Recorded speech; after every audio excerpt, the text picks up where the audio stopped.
Aleksandr, you've got the floor for the next 10 minutes. Let's roll through your book, The Fourth Political Turning, that's been translated into English and many other languages, and any other predictions or advice for President Trump and his supporters. So I think that fourth political theory, it is something that is beyond liberalism, communism, and fascism. So my idea, when I have started to develop this this political theory, is precisely that liberalism, communism, and fascism are not enough. We need to search the different approach in order to resolve the crises, in order to oppose globalism, because globalization is a kind of very special ideology that tries to cut all links of human individual with collective identity, with church, with nation, with people, with ethnic, with tradition, and with gender as well. The gender politics is the now actual weapon of the same globalist, ultra-liberalist theory. But when we start to oppose to liberalism, we are falling into the trap. We are either are going to communism, that is false completely because it's the branch of the same roots, or we are embracing the kind of nationalism or fascism. That is as well the wrong way. So, and globalists, they use this attitude because they accuse everybody who is against them to be either communist or nationalist or fascist or communist. So in order to answer to this attack, ideological attack of liberals and globalists, I, with my friend, French philosopher Alain de Benoit, the leader of New Right, so-called New Right movement in Europe, we have elaborated fourth political theory that is against liberalism, against globalization, first of all, and that is, it is essence, the most important core of this fourth political theory. But at the same time, we refuse being qualified as communist or fascist or to be communist. Reading your book, isn't it traditionalist, common sense, pro-human, being what we are and transcending all the fake political labels they use to confuse people? More or less. But what is important now, the battle is between the natural human being and artificial creations of the modern Europe. That is exactly the devil plan to destroy the human essence of the humanity and replace the humanity by cyborgs, by artificial intelligence, and so on. But in order to bring the robots in our life, they turn the humans into the robots. And that is why they try to cut any kind of links and ties with the normal human traditions, with the religious world vision, with normal gender, sexes, and all kind what makes us human, because we are human because we belong to some community, traditional community, organic, historical community. When the liberals, they try to cut all these ties, and after that, because the humans will be already robots or completely identical with robots, they could be easily replaced by natural exactly. robots. They're preparing us, in their own words, to interface with a system that's designed to destroy us, but they're going to tell us that we're about to transcend. But first they have to make the world so ugly and incentivize us joining with their system. That's why they want to put us into an artificial system first, so that we don't recognize by increments that we're being killed. Exactly, and they accuse us to be conservative, archaic, because we defend natural values. Because for them, nature is something that should be overcome, that should be controlled, should be destroyed finally.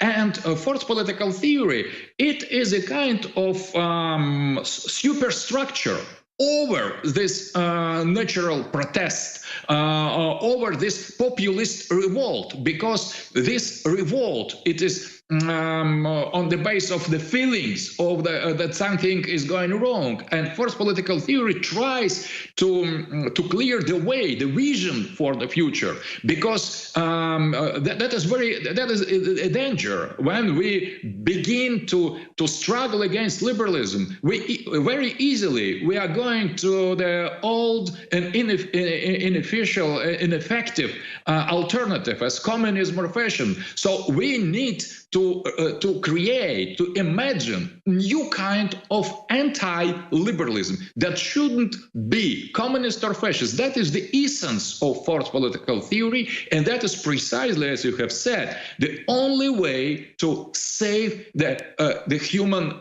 essence from this globalist strategy.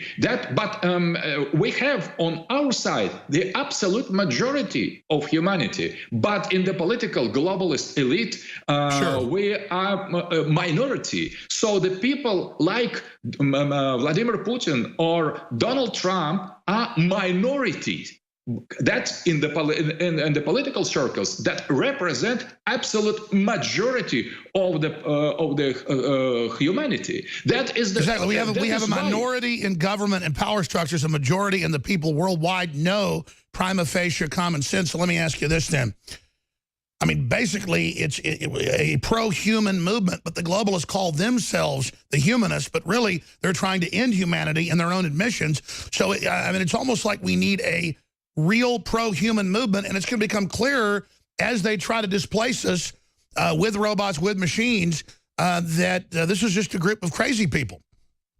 So that is very important things, because we need to revise what human is. Now the human is in the center of discussion, because the continuation of the same global strategy will signify in the next time, in the very, very near time to all the humanity, the end of the human. And the idea of globalists, they try to replace the humanity by post-human, by transhumanity, without noticing that. The idea is that there are no witnesses. There is a process, so-called natural process, the progress, the development and so on, that is something that is going by itself, that is not artificial, that is normal, that is natural, but that is not normal and that is not natural. That is a kind of deliberate strategy, and they try to eliminate the witnesses. I think that Putin and Trump are two witnesses of what is going on. They represent the peoples, and they are encircled by globalists. The situation you have described in your show, when Trump is encircled by deep state groups or globalists, globalist personalities, is exactly the same as in Russia. So if we represent Russia as full-scale Putin's rule, it is not correct. Putin is isolated in the personality, encircled by the people. They are more or less the same as in American political elites, and that is the problem. That is because they're weak. Because top globalists will threaten, they'll get your family, they'll do anything, and most people are cowards and go along with it. And in closing, that it is. There have been groups that have always tried to dominate and totally enslave humanity, and now they've got the machines. They believe they can do it because they want to play God. They don't like the fact, these psychopaths, that other humans aren't totally controllable and seek for freedom like a plant seeks the sun. And so that's why they want to end humanity, because they believe we're incompatible with their vision. This is the main issue. And I look at the traitors that join the system, the John Olivers and people who clearly aren't totally evil like Hillary Clinton, and I look at them selling themselves out. Can't they intellectually see what they've done? Don't they have a struggle within themselves to defeat this evil when it's admittedly so evil and it's admittedly so anti-human? Don't their ancestors, their very genetics, cry out to resist it? What are these people missing that know this is an evil master plan and join it believing they're winners when it's obviously so anti-human and is a lie and that they're conning themselves? The only way to win is to fight this. They're delusional. Why don't they understand that? Their idea, the idea of globalists, what is human, is completely wrong. But now they, little by little, they already stop to appeal to the humanism, and they appeal to post-humanism or transhumanism. It is more in the mood of the progress. So the humanism belongs to us, and they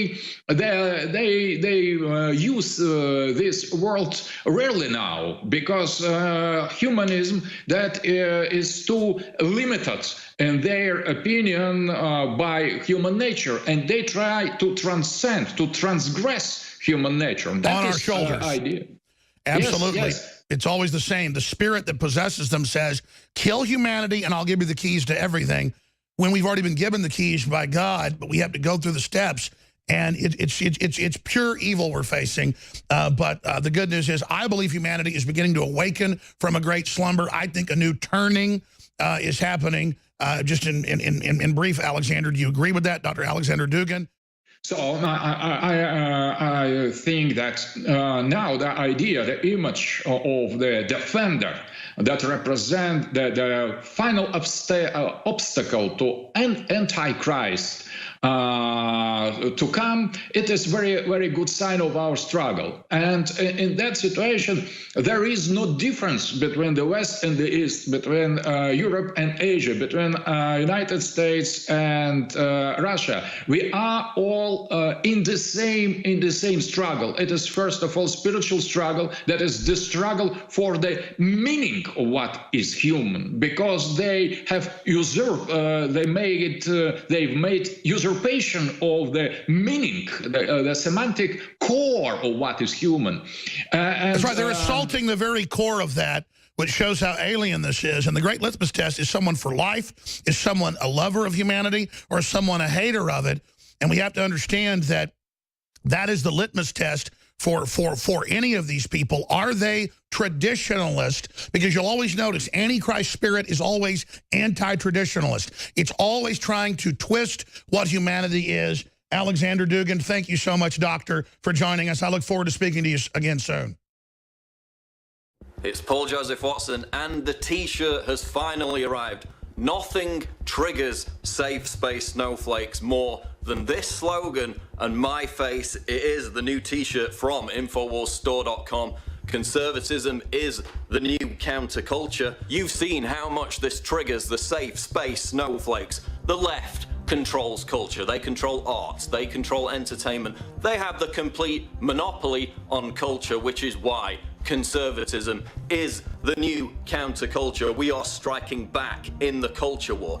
This triggers snowflakes like nothing you've ever seen in your life. You've seen how much they absolutely hate the image of my face and that particular slogan, conservatism is the new counterculture. This T-shirt is not only a conversation starter, it will trigger the holy hell out of leftists. It will make me incredibly happy. It's available right now. Get yours at InfoWarsStore.com.